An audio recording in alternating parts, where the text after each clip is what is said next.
this might be something I want to remember this quote in July at the trade deadline, because these are the two guys. They're riding off in the sunset together.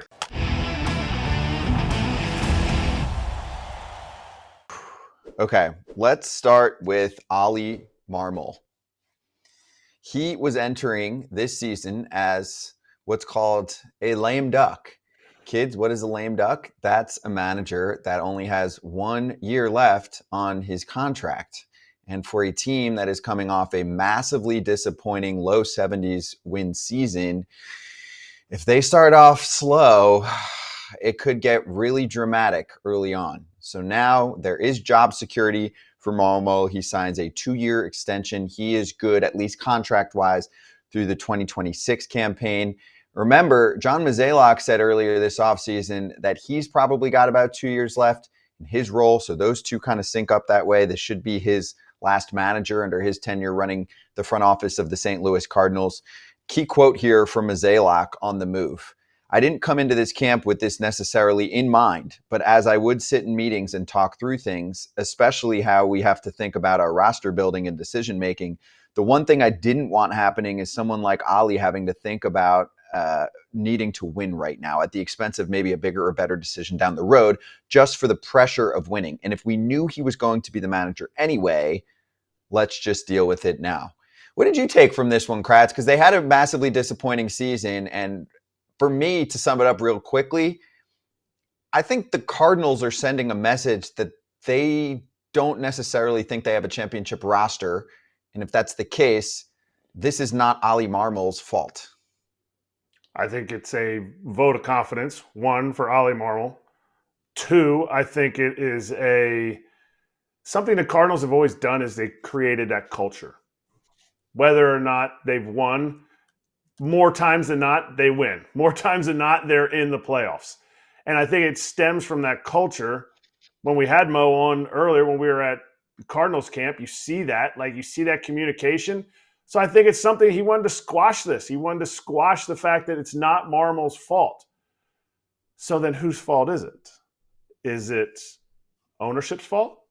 Is it the GM's fault that he didn't, make a good enough roster? To me, they have a lot of really good pieces on this team. Their pitching staff might give up too many runs, and that equals some losses for them. But to me, you took care of an issue that possibly, if they struggle, Marmol would be the one that would get the flack. But to me, this might be something I want to remember this quote in July at the trade deadline, because these are the two guys. They're riding off in the sunset together. He's not going to have another manager in his tenure as GM or president of baseball operations. This might be an offseason or a trade deadline where they make a move and they get somebody that's available. They get a pitcher that is, an ace type of pitcher to push them into the playoffs. So I don't know. I think it's, they're not pushing all their chips to the middle, but this is like, hey, this is the team we have. We're going for it. And Marmol's going to be the guy. I think a lot of Cardinals fans had this dream where they're dealing with these injuries to start the season. Edman, Nootbaar, we'll see what happens with Sonny Gray. Now there's a Keenan Middleton injury that's going to keep him out of the opening day roster. And they're like maybe a little under 500, but still in range of a playoff spot. You're 2 months into the year. They find this man in the clubhouse in a cape who's a legend named Yadi Molina. He storms through the door and says, I know I'm kind of here already, but now I'm back. And I'm going to take over the team and guide us to the postseason. And everything's back to the old Cardinal way. Nope. That's clearly not going to be the case, at least on the short term. And I would have a tough time believing they didn't ask Yadi, how close are you? How close are you to managing? Not everybody wants to go right from playing right into that position. It doesn't mean he can't be a good manager later on. He's going to be phenomenal. He was a manager when he was out on the field. I'm not saying they went to Yadi and said, hey, do you think you would want this job in the next year? If so, Oh, and Yachty's like, no, I don't want it. I don't want to do it. So and so with my family, all this stuff. Okay, well then we're gonna go give Ali a. I don't think it happened like that, but I think they kicked the tires because Yachty's been around camp. He's been whatever his new exact title is, assistant to the general manager or ambassador for the Cardinals. I I think they know what his desires would be. They're not picking Oli Marmol right now over Yachty or Molina. Yachty's not sitting at home going, "Are you kidding me? He got an extension? God, man, I was going to come in next year. If Yachty wanted to come in next year and be the manager, he would have been a lame duck. Oli would have been a lame duck all year, and that's nothing against Oli. That's just the street cred that somebody with a neck tattoo and 20 years in the show has. Yeah, he's a Cardinals legend. He's a Hall of Famer when he's up for the voting. So Eric in the chat was like, whose fault were all those public debacles from last season? And that's a fair question, but if it was such a mess, they would have made the change in the offseason. So clearly that was not all on Ali They as did well. make And a I change. think even from our, what's up? They did make a change. They What got rid more? of Tyler O'Neill.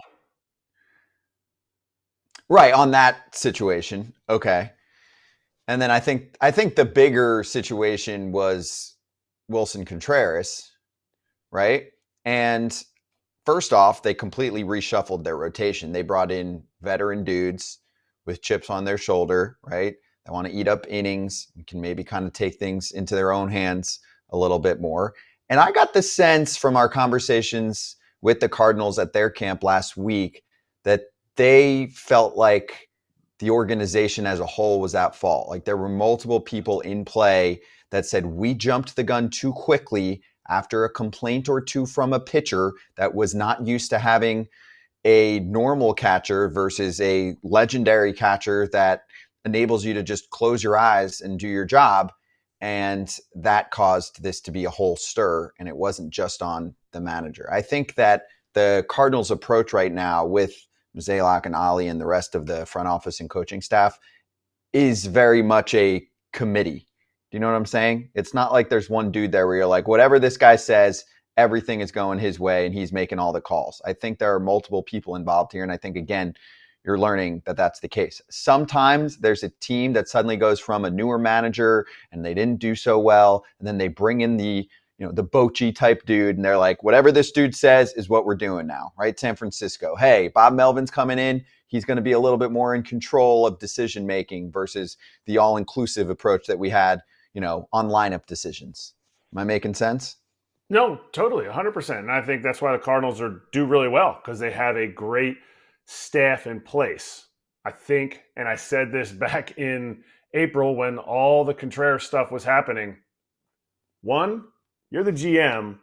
You signed a guy who has a track record of maybe not being the best field general behind the dish. Tons of energy, absolute rocket of an arm, below average receiving. You bring him in and you want him. You have a veteran staff who's not, or kind of a mid-level staff last year. They need somebody that's going to be able to guide them through, even though they're veterans, guide them through, steal them strikes, the things on the periphery, stuff that Wilson Contreras, all-star catcher, didn't necessarily do. So you can't just bring him in and be like, well, yeah, we're gonna do this and that. To me, is exactly what you said. It's the front office, it's the people making decisions pregame and game planning. You can't lean on Yachty anymore. And so that's where I think that went wrong. Okay. How do you feel about the Cardinals right now after the injuries are piling up at the moment? I mean, none of them are dudes getting knocked out for the season yet, but I mean, they are starting out the year pretty banged up compared to most clubs. Why are you smiling? Because the team that I think is going to win the NL Central is also getting a little banged up. And yet they have more guys coming. TJ Friedel's going to miss some time now. That wrist sprain is now like a broken bone in his wrist. Noel V. Marte was going to be a guy. Now he's a Francisco Cervelli. Like, what are you going to get when he comes back from his steroid suspension? But they just have more. They look genius getting Gmar Candelario in the offseason now. Like, it's That's the difference to me in teams that I'm going to choose to win a division is what kind of depth do they have? Are you waiting there going, oh man, if we lose Sonny Gray, we are SOL. Nope, nope, we're fine. Like TJ Friedel had an over 800 OPS last year. He was leading the team in RBIs for a long time. I don't know if he finished leading the team in RBIs. He is now going to be filled in with, they're talking about maybe Jonathan India might move to the outfield, which will push Will Benson to center field, who had a breakout year, who had, all this stuff. Now, if you're the Cardinals and you have those three main guys going down, all right, well, we'll push Steven Matz back to the rotation again. Like, he's played that dance. That doesn't make him the best Steven Matz. Like, it's tough when you have these injuries and you're already kind of a fringe team.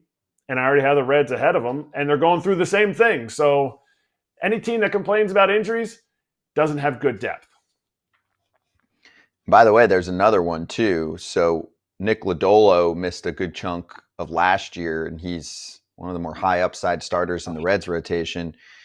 Friday start was rained out, had his scheduled start pushed back a day, and he started spring training late with a tibia injury.